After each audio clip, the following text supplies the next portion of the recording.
Oh, hello and welcome, ladies and gentlemen, to the Last Caretaker. Today we're gonna be talking about fuel, energy, and ship. Yes, welcome to episode 2 of every single tip that exists in this game.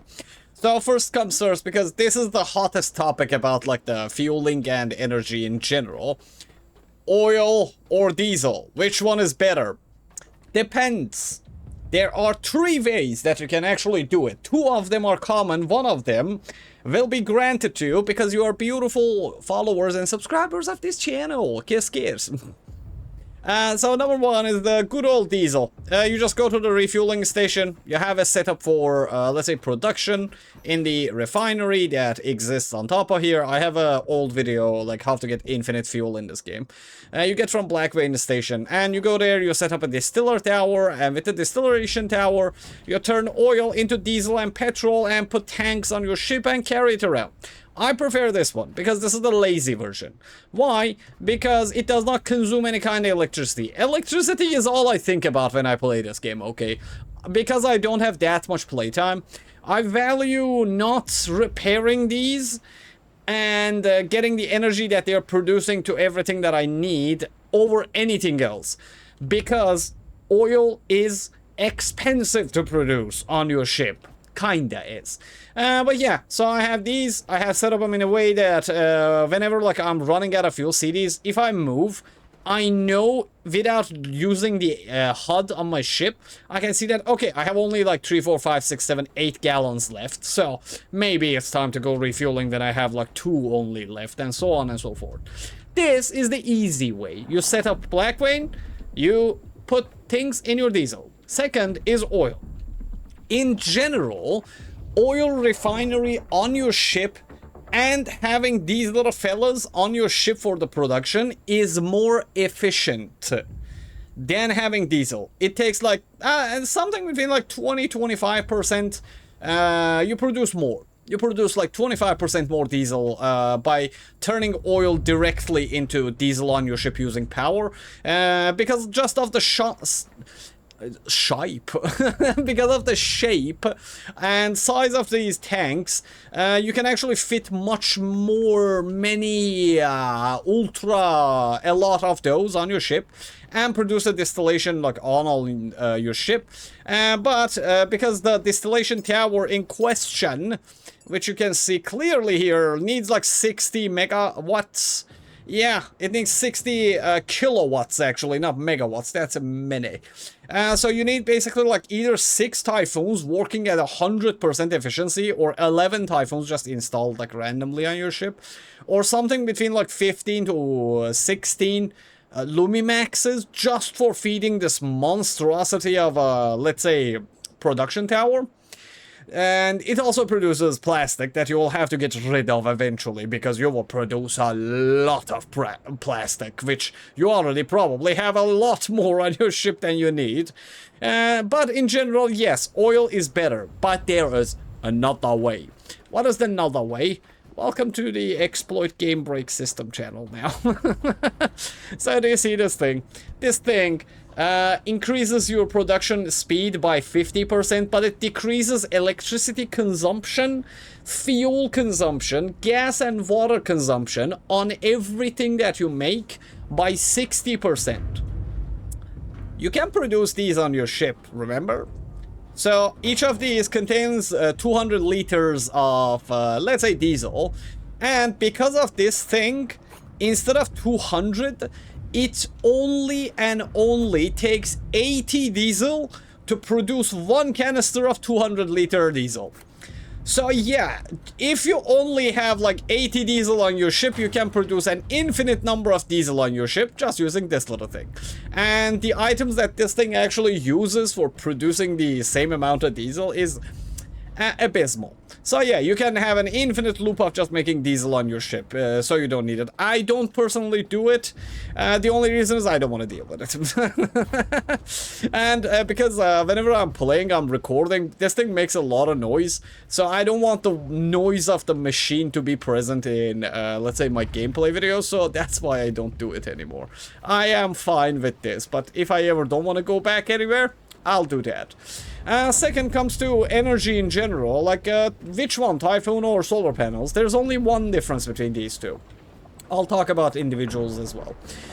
So these panels are the best in my opinion, even though they got super nerfed after they added all these weird weather conditions to the game. Solar panels never break unless collision happened. And by collision, I mean this is also collision of some sort, let's say. Yes, it damages it. Attacking it also damages it. If you do this to it, it will damage it. And mobs, even the bees getting stuck around these, can do minimal damage to them, but the worst is angels. If angels collide with these and just keep crashing into these can break. Or if enemies are shooting at your ship, the bullets can ricochet, can directly hit them, and they will get damaged. That is the only time you need to maintain them, do maintenance work on these. And because of that, I love these. Even though like the weather conditions don't let them work full power like at all these days, I still prefer these because I don't want to deal with wrenching things. But Typhoon in general produces more power over time, mainly because this thing works 24/7. That's only when the sun is up or visible. This thing only reduces less power if there is no wind at all around, so it gets to like these measures, see? That's because, by the way, because this current is like completely full, that's why it's not producing it. Never connect these things to connections like this. You need to connect them like to a known source, see? See now it's putting it. Whenever something is glowing like this, by the way, it is working at maximum carry capacity. So you can't actually, let's say, connect all of your productions to one lane and just plug them to your ship. You need to actually make variety, or because this thing will be overloaded, your power production cannot actually benefit from it all. Another reason for actually using two of these at the same time is because if you make a Typhoon, you have to connect both of these to a power, let's say, connector. Okay, that's a given. Always do that. But these are all besides the point. These things, because they move constantly, they get damaged over time. So if you don't mind handling all the repairs that you will do on the Typhoon in general is 100% better than these. I like lazy. I like making one thing and never touching it again. So Typhoons are not really, let's say, my breadwinners of choice at best, let's say. But in general, yeah, that's what you all needed to know about the power. It's your pick. There is no best in this. There's either I'm lazy and I don't want to use materials, you use the panels. Oh no, I don't mind the maintenance, I just want fast gaming and efficient gaming. Make Typhoon. Go for it, because you're eventually gonna have a lot more items on your ship than you can ever handle. Second, let's talk a little bit about the setup. My setup has gotten a lot messier than it should be because I did not have time to clean up, okay, since the last patch. And yes, this is the overflow items that I've been getting from everything that I'm doing, so now my baggage is even bigger. In general, you can build everywhere on the ship, as I showed you. You can build at the side. There's another very commonly asked question. Can I build under my ship? Yeah, of course. No problem. You can build, literally, you can build whatever you want, wherever you want on your ship. For example, you want diesel tanks here? Okay, I got you, baby. Yeah, make another one. And there is only one side effect to this. Sometimes when you load the game, these can come off and just leave you. So if you are ready to deal with the fact that every time you load the game, you just have to come down here and actually look here and see, okay, my things are where they're supposed to be. And you can put things under your ship. Anything, by the way, not just tanks. Even if you put like solar wind turbines down there, it's better to go check on them time to time. Yeah, do it at your own volition. I do not consent. That is not financial advice, let's say.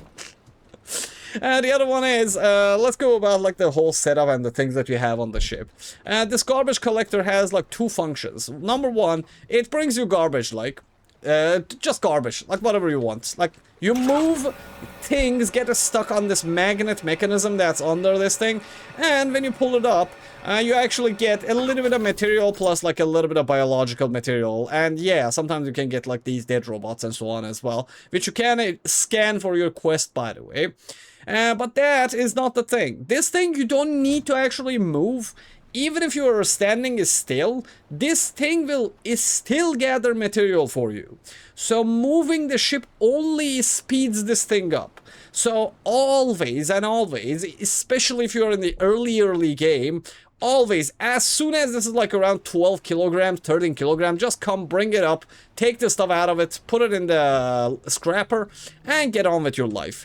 And that's the best thing I can tell you. You're gonna have so many materials just because you're using that thing efficiently. That thing is a game changer. It really is. And the next thing, like, this one is basic, but basically as you make progress through the game, you get access to 3 kinds of cylinders, both for electricity and both for diesel. These not only increase your speed on your ship, they also increase your efficiency with the fuel consumption, kinda, in general. So the moment you get these, just make them and put them there. They do not get damaged, nothing happens. Like, I made these like 30 years ago. Yeah, I made these since patch 1.01, by the way, just so you know. And about water in general, my setup on the ship, there's another whole video about the setup on the ship. But I prefer, for example, like, instead of having to produce like methane, oxygen, water on every platform that I have to go to, especially like Exodus, I produce all of the materials for the rocket on my ship. So that's why I have an oxygen tank, 2 methane tanks and so on, and like 12-15 batteries inside there, so I can just put rockets back and forth between me and the space as fast as I could. Because, yeah. Using these trees for decoration is also a good idea. I have had this like for a long time. But this is an extra. This is not about the energy or the ship, but in general, sometimes you will see your trees disappear. This game does not have a decay animation yet, so whenever your tree is decaying, it just disappears. If you put a little bit of just this under it, please don't crash the game. Sometimes if you put 50 on it, it will crash the game. Get in there. Yeah, see, if you put just that, your tree will come back in like a couple of seconds.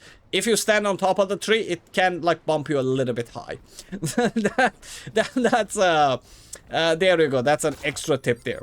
Whenever you're moving your ship, don't use your W for forward and S for backward when you want to stop. Anchoring. And do you see, like, look at my mouse. I want to stop here. If I anchor myself somewhere around there, my ship will make a hard stop around here and then ricochet back. So the thing you can do for stopping your ship, when you're there, press the space to release the anchor. When your ship gets here, release the anchor and put it down again. Actually, pull the anchor and release it again, and it will become boop, boop, you're here. You'll get stuck here. That's a very big tip for, let's say, ship management in general. And then about like the paint, the aesthetics of the ship. If you have this thing, if you put 4 of the same type of paint on your character, let me actually show you like this. I don't like unlocking these, but if you're wondering like how you can actually get the paints that you had, all you need, look, if you just look 1, 2, 3, 4, ba-bam, see? Then if I go to my builds, I can now find this there. So if you have only 4 of these, you can infinitely just make them by using paint.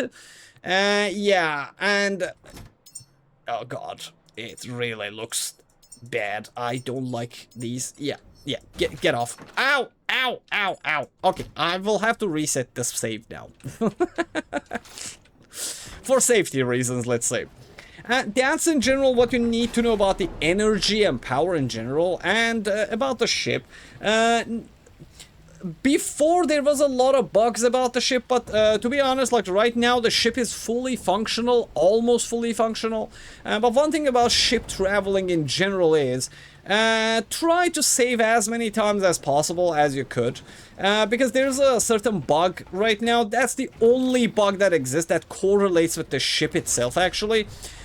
If you're heavy and you tend to like drop from the ship inside the water, you can go until the end bottom of the sea and actually perish there on your way down. You don't actually like die from hitting anything, you just keep going until you run out of battery. It's a miserable death. I wouldn't want it upon my enemies. That's what I would suggest you.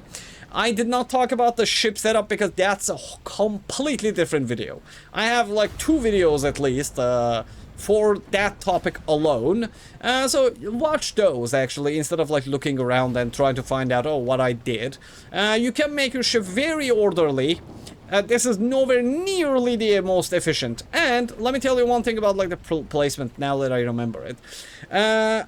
Putting Lumimaxes next to each other reduces their overall production, but that's a hoax. You know why? Because if you're efficient with putting them next to each other, even because this is putting shadow on this and reducing its, let's say, overall gain, you still gain more energy than having just 2 very much separated 100% Lumimaxes. Yeah, because this game, no game is that efficient. You will get leaks of energy inside, so keep that in mind when you're putting Lumimaxes. You can put them very, very close to each other.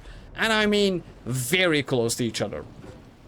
And let me pause the video and actually think. Okay, as a last piece of advice, let's talk about the stabilizers. The amount of stabilizers you need to be like good, both for boosting your speed. Yes, it boosts your speed actually if you have just one of them. Just one of them. It's minor, but it is boost of speed. You can get it if you want to. And these things actually use a lot of power, like 8. That's like equivalent of 1 full solar panel. And that's why I don't like them. Because it uses electricity. I don't like using electricity for anything than my robot and rockets in general. But one stabilizer is cool, but maximum, like the best closest to the maximum efficiency or effort you can get out of stabilizers is actually having 3 stabilizers. 4 is overkill. 3 is just the nicest spot. So if you don't want to have rocking on your ship, just connect one of these to the power, and there you go. Now your ship will not rock anymore. And what use it is, especially if you have like these tanks like next to your ship, if you don't have a stabilizer, sometimes you can get stuck under the refinery. That is the only place that you can get stuck under. There's like a couple of habitat nodes too, but well, don't go too close to the habitat nodes anyways. Yeah. But yeah, that's everything that you need to know basically about the ship and power management and power in general about the game. If you have any specific questions or you think I missed anything, let me know in the comments, and I answer all of the comments, as you guys all know. Feel free to connect as well and just say hi sometimes.